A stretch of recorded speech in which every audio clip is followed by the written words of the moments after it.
Selamat siang Miss Nana dan teman-teman X Jeremia. Pada siang hari ini saya akan mempresentasikan peradaban Yunani kuno. Nama saya Gabriela Jovanka, nomor absen 13.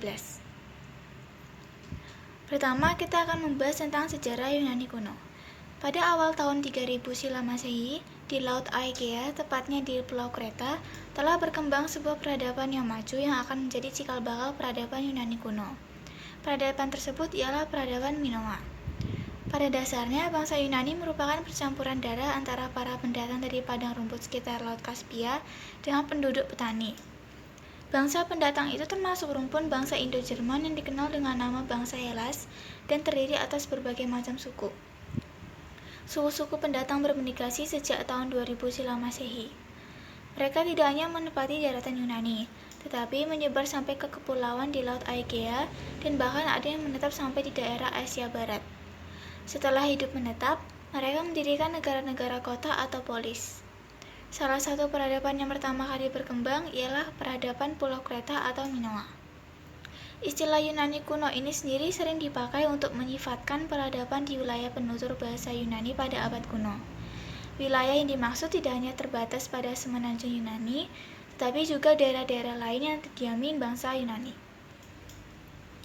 Selanjutnya ada ilmu pengetahuan. Hasil peradaban Yunani kuno yang sangat penting bagi masyarakat dunia, salah satunya ialah karya sastra.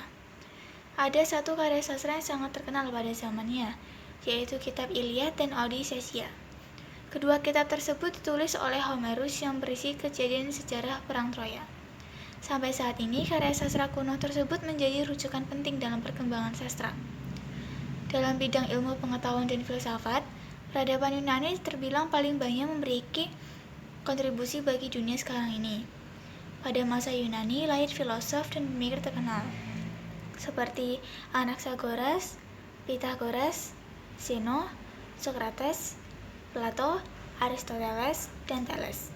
Dari pemikiran-pemikiran mereka semua, berkembanglah menjadi berbagai ilmu pengetahuan yang dipakai hingga saat ini. Berikutnya ada teknologi. Teknologi Yunani kuno berkembang pada abad ke-5 Sila Masehi, berlanjut dan meliputi periode Romawi. Penemuan-penemuan yang dianggap dibuat oleh bangsa Yunani meliputi gir, skrup, kincir putar, persegrum, teknik pemasangan perunggu, jam air, organ air, katapult torsi, penggunaan uap untuk mengoperasikan beberapa mesin dan mainan eksperimental, dan sebuah chart untuk menemukan bilangan prima. Beberapa temuan tersebut terjadi pada akhir periode Yunani yang seringkali terinspirasi oleh kebutuhan senjata dan perang. Berikut adalah gambar contoh dari jam air, chart bilangan prima, dan kincir putar. Selanjutnya ada kesenian. Dalam bidang kesenian, Yunani kuno mampu mengembangkan seni sastra, seni teater, dan seni patung, serta seni bangunan. Seni sastra Yunani kuno pada umumnya bersumber pada kisah kepahlawanan. Contoh seni sastra masa Yunani adalah epos Iliad yang menceritakan perang Troya. Seni patung dan bangunan Yunani kuno menghasilkan kuil dan patung pemujaan dewa. Contoh seni patung dan bangunan Yunani ialah kuil Altis dan patung Zeus yang terdapat di Olimpia.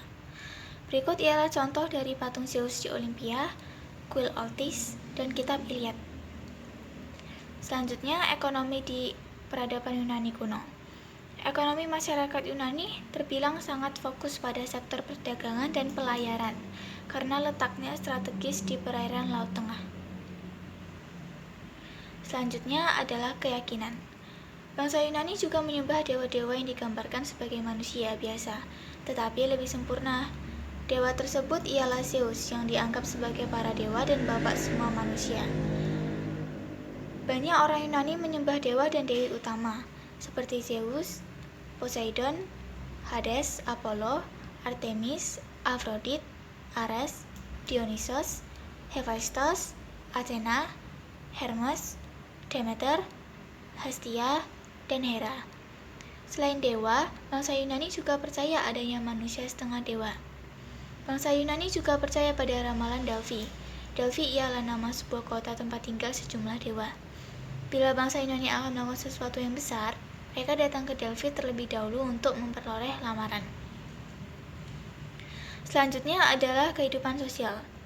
Peradaban Yunani kuno berlangsung selama lebih dari 2500 tahun dan memiliki capaian dalam banyak aspek kehidupan. beberapa dari aspek kehidupan Yunani seperti pemikiran filsafat dan sistem pemerintahan yang masih diterapkan hingga sekarang. Sistem pemerintahan Yunani kuno ialah negara kota atau city-state yang terdiri dari banyak polis atau kota berdaulat.